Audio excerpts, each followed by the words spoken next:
Sino ko pumatay kay Rizal? Ako sino pumatay kay Rizal?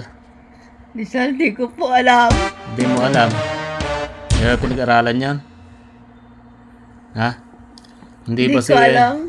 Hindi ba si Magellan pumatay kay Rizal? Hindi. Okay, tatanong lang ako. Ano pagkakaiba ng bulaklak sa magandang tao? Ano?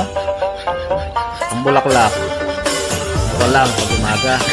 Pero ang magandang tao, bukas ang puso sa lahat ng oras. Tama ba? Tama. 1 hour later. Ito pa isa tanong. Bakit maganda ang tanawin? Bakit mas maganda ang tanawin sa probinsya kaysa sa syudad? Ano? Para sa syudad pala. Kasi dito wala kang makikitang polusyon. Tapos ang mga tao, wala ring masamang balak. Dalawang magandang bagay na wala sa syudad. Yun lang. Ako, ha? Ano?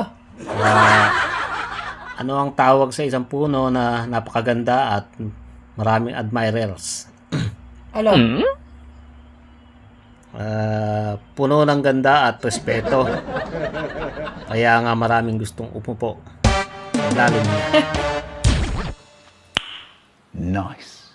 Ama, alam mo bang parang bituin ka? Bakit? Kasi